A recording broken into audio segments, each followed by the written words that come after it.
or a test on Beecher homemade or handmade cheddar, 40.3 degrees, 3/4 inch cut by 3/4 inch cut. The first stage, we would adjust that thickness of the wire for you. This is at 29 thousandths right now. It's set up for a different customer, but we would put like 41 thousandths on here because of the type of cheese that it is, and most likely this would probably be the grid that we would have for your second cut, which would be the 41 thousandths. We don't have that platen here yet, so we're just going to stop it a little bit before by manually hitting this actuator before the actual platen hits that actuator. So we're going to run it slow. Of course, when you get your product, you know, in at your when you get the machine in your facility, you want to adjust these flow controls, and we'll choose the diameter wire that's correct for your cut of your cheese. And then from cheese to cheese, you adjust that flow control. So let's start with a 40.3 degrees cheddar.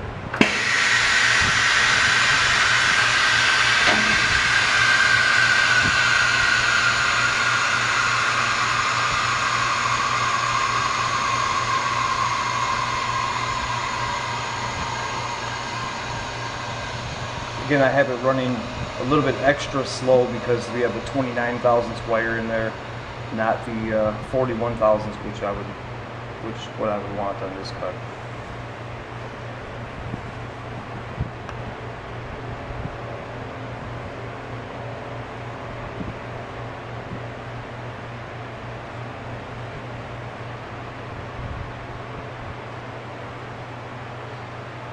Yeah, I'm sure we'd be able to open up that flow control a little bit, increase the speed at least a half, 50% more.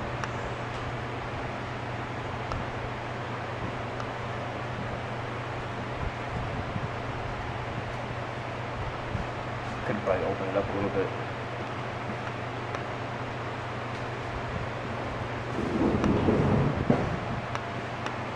Not too much, but just a little bit.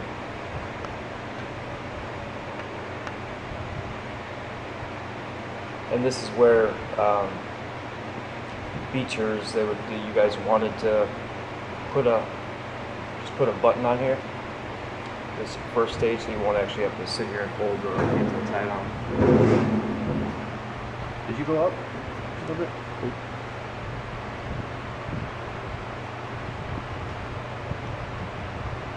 Jeez. You sure?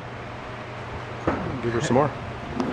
It seems like it should be a little bit easier to cut through right now. Just getting through that. There's a lot of pressure built up. And then we have a gas shock underneath there, which we would make an adjustment for your product also.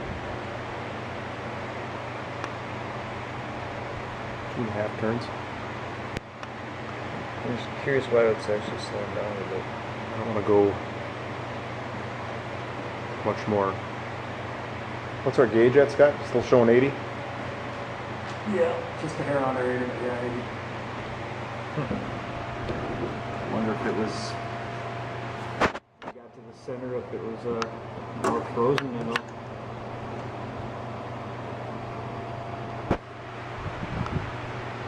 It's about 81. And this is warmer than the cheese yesterday. Yeah. Put that at the end, maybe.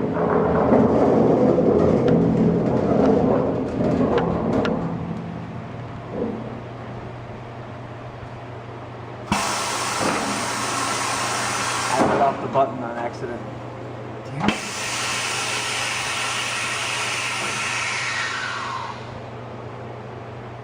Yeah, it sure doesn't seem like it's takes a lot to cut through it. I haven't seen that. Hey.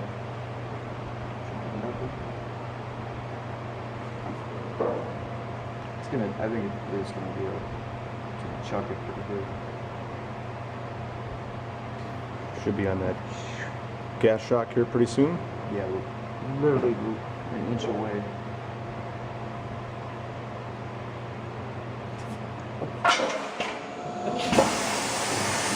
It didn't freak me out at all.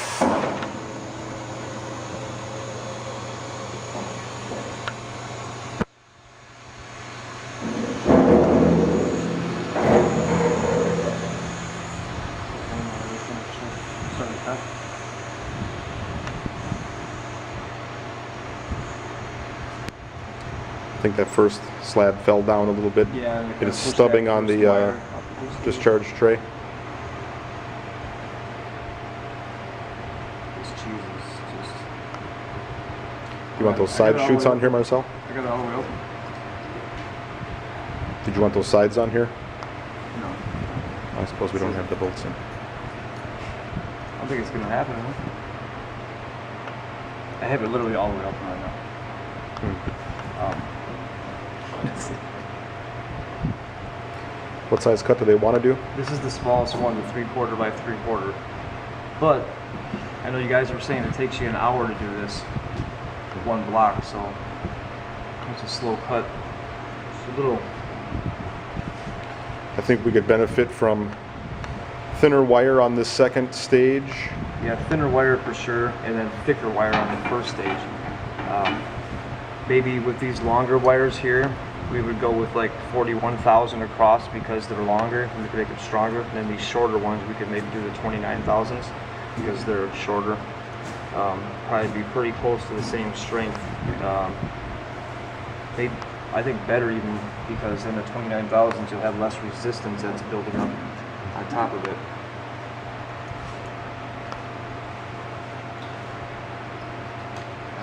She's wide open. At the end, was it just?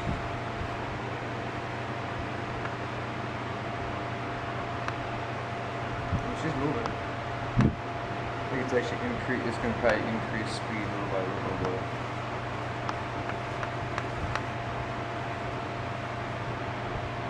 Oh. Do you have a timer on there right now? 7 minutes and 10 seconds. But that includes your the intro. explanation in the Yes. beginning. So still probably looking about, I'd say 7 minutes total when it gets done. I think you had about 50 seconds of intro before you Oh, hit really? the button. Okay. So, I mean, we're not Yeah. too bad, and we're what, a third of the way through. Huh. You know, it's not that we can't open up the airlines, can we? Or would that make increase the pressure just a little bit on I the? don't think it's about pressure. It's probably should Flow. say, I don't think it's about flow. I think it's about pressure at this point. You just have an awful lot of wire, an awful lot of surface tension. It's like stomping on a sewer grate and expecting to fall through. You're just not going to fall through. Area as well. You got to think we got, you got 1, 2, 3, 4, 5, 6, 7, 8, 9, 10, 11, 12, 13, 14, 15, 16, 18. So 9, like 27 wires, 41 thousandths times 14 inches. You know, then times 9 inches the other way. You start doing all the math on how much resistance there is. And you're probably about 15% of the entire area is being covered with a wire. You know, so that's why we reduced Sure. that diameter a little bit. We're talking about 30% gonna say reduction on just that. 25-30% Yeah. reduction in pressure. We should be able to run Yeah. noticeably faster. Does that sound fair? I believe so. And then I think on the first one, I had to run it so slow because the wires are weaker. If we get that 41 thousandths, we don't have to worry about such a resistance.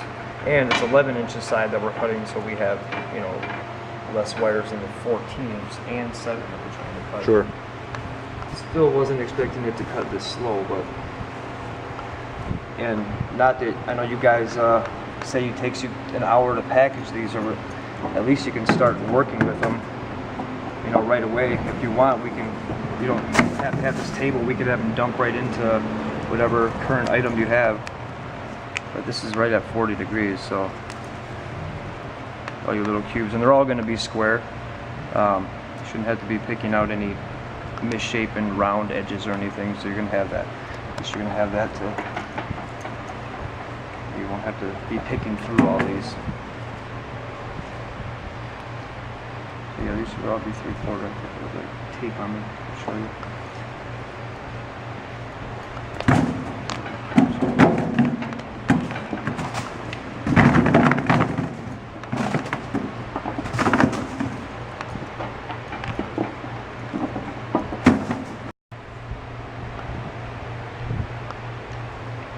We're still cutting it. Just timed out at 10 minutes. Just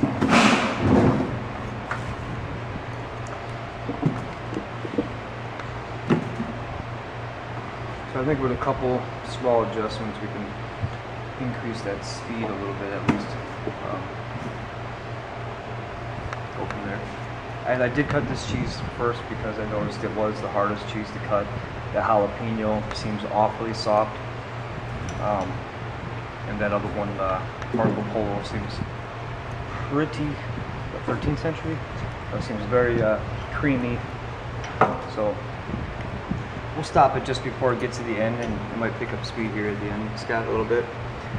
Shoot forward on you, so you might want to Tell me when to stop when it. it gets like, To this. you'll see this it, one? man. If it starts to pick up speed, you know, at least those last 2 rows, we can just take those last 2 rows out.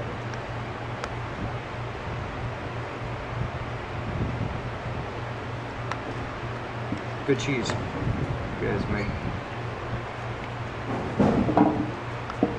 But what's nice is you're gonna have those. I don't know, maybe if you guys, and if you get any warmer than that, it's gonna be pretty tough to, I guess, unstick from each other. I would bet. They hold together nice shape the colder they are. Yeah, I think we can stop it here as soon as it gets past that roll, Yeah, so I it's was not just gonna let halfway. it- So it's not halfway in between. Once it finishes a row, I'll stop it. Maybe even a little further, right? Because those wires are probably bending. Yeah, yeah, a little bit past that edge of that roll, probably. That looks good, right around there. There you go. The whole machine, extra pressure on it. So we'll test that other cheese and see if we can get a better time out of it. I didn't want to push it all the way through again because of that platen that you got there. Good.